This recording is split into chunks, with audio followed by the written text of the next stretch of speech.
Hey, this is Sterling. I've been wanting to do this for a while. I wanted to give a little bit of a tour of my studio space, some of the stuff I use. So let's do it. These are DW, I think they're the Performance series.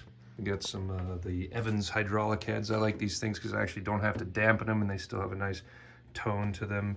I've been playing Scorpion percussion sticks here for a while. Got some cool stuff coming up with those. Always used the K-Custom, the Dark Crashes, the Zildjian ones.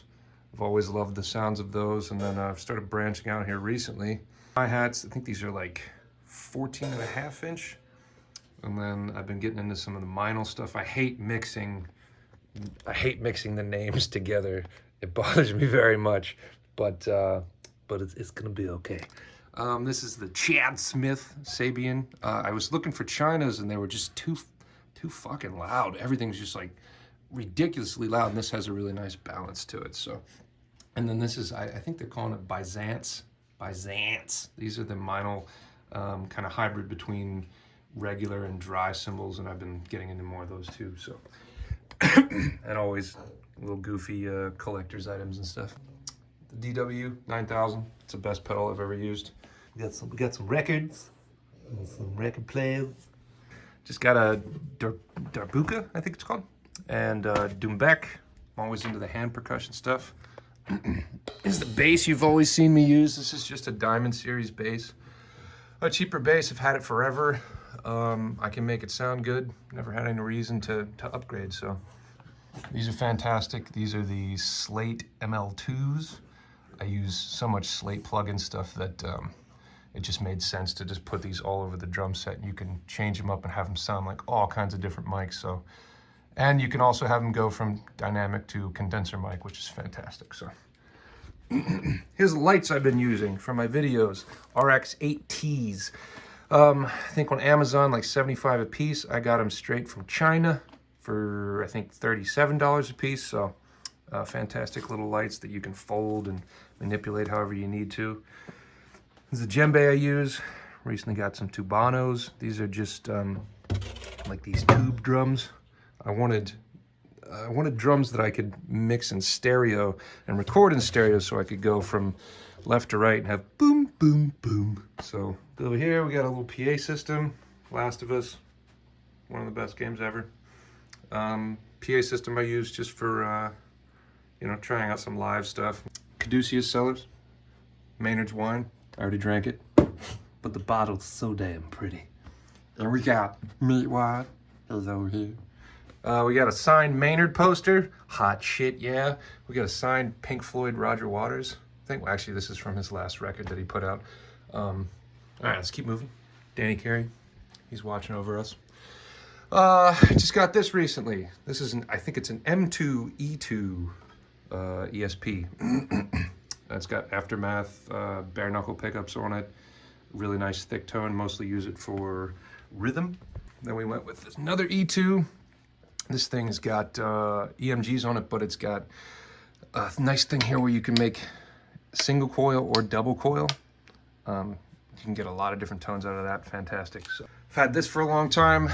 I don't know what model it is. This is a Taylor classical style guitar for finger picking mostly. So I love being able to put that in different things for extra subtlety. This is the acoustic I've been using for a long time. It is going to be going away soon. This is a Martin Grand Auditorium, I believe. The first year I bought it, the binding started coming up, and I've never had that happen with any guitar, so which sucked. And then my little dog, Chuckles, helped to ruin it by putting scratches all over it, and I didn't know he was doing that because he's a son of a bitch. Got this recently so that I could use this with electronic drums and stuff. Haven't really used it very much. My headphones, I've been using these for a very long time. What are these? The M50s, ATH M50s. I made little things for them because the extra fuzziness helps. Actually, speaking of that, I have another pair back here, and on Amazon, I replaced the cups with these memory foam things. If you have some of these and you have not done that, it is so much better. And then I recently got these. These are the Shure mastering headphones. Don't really know how I feel about them yet, but I do have them. Okay, here's the recording gear. First of all, we got some of the newer KRKs. I think they're like the 4th edition. We got a satellite, universal audio to help run all the plugins. We got a VRS-8. This is from Slate, helps run all the Slate plugins. And then we have an Apollo 8. I think this is a quad. My Duos took a dump, and then they fixed it for me by sending me a quad. So Universal Audio makes some of the best plugins you're gonna find, and so does Slate Digital. This is one of the most souped up Macs I could get, iMacs, without having a tower. It still fails me all the time, but I'm doing my best with it. Here's a desk fan. It's really great. I love it. It's a fan, and it keeps me cool. So we got there's another thing we could talk about. I forget what they call it now. This is the Slate Mic, basically, that mimics all the other microphones and stuff. It's one of my main go-to mics. Thing was $1,000 when I bought it. I think they don't sell it for that anymore, but it can mimic so many vintage mics and everything like that with their plugins, and it's just so well worth it. One of the main mics you see used today by podcasters and everything else, one of the main mics I use all the time is a Shure SM7B. This thing is badass. I love being able to hold it and mess with it since it's passive and it's not active. Yeah, I can grab a hold of the damn thing. I can scream with it. I can do quiet vocals. It's fantastic. I don't have all my little things. There's so much dust. I don't have all my little collectibles out anymore down here because I don't have enough room. But Ren and Stimpy's always here, and got some BioShock. I always love having all the little goobery things like that are around. I actually made these panels. I didn't want to do the shitty carpet on the wall type thing, so I actually made these. I got some of the cheapest fabric I could, made little cheap square boxes, and then I put one of the rock wool things inside of each one of these. So I made, I think, 10 of them. It probably took me a couple hours and saved a shitload of money. Rock wool is terrible. It will ruin your life if you let it. If you touch it and get it on your face or anything, it sucks. It has a baby on the packaging, so you're like, it's gonna be soft and wonderful. It is not. It's terrible.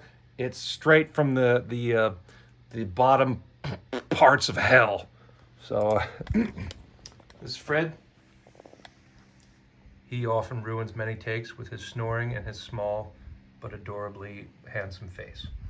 There's Chuckles over there, being a piece of shit that he is sometimes, which I still love. But and here's Lucy. Oh yeah, I forgot to talk about. Hey, Lucy. There's Lucy. And then we got a love sack. I always have a love sack. It sounds goofy, but in my studios, because if I'm trying to write lyrics or something like that, I need a place to just kind of lay down and think about things, or to take little naps. So it becomes an important thing. Oh my God! Everybody asks about this freaking blanket that I have hanging up. That's Alex Gray. You don't know who Alex Gray is? Come on, man. Come on, shit. That's Alex Gray.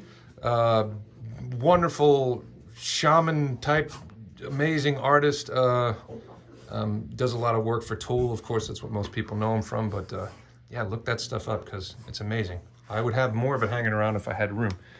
But oh yeah, get him, Chuckles. My little desk here. I actually built this desk. I was looking online at different desks, and everything starts at like $800 for a studio desk. And I was like, no, I don't want to do that. So this cost me about $140 to put together. And I wanted to have a drawer that could put an 88 key keyboard on it. So here's my Auditorium keyboard. It's been good to me throughout the couple of years I've had it. But yeah, anyway, I got my rack space. I got everything I need here, and so I built myself a goddamn desk. I don't know what to do with guitars that are super expensive that need to be in cases, because I like to have my guitars out so that I can see them and be inspired to play them. But anyway, this is a 324 CE. It's a Builder's Edition Taylor. Once again, not sure how I feel completely about it. The build is completely meticulously perfect and wonderful to play. The tone is a little bit lacking in some ways, but we'll see what happens when I change the strings and do some other things with it. Anyway, that's about it. I will do some more videos here soon about the plugins I use and different equipment, different software and stuff like that. But yeah, if you have any questions, feel free to ask.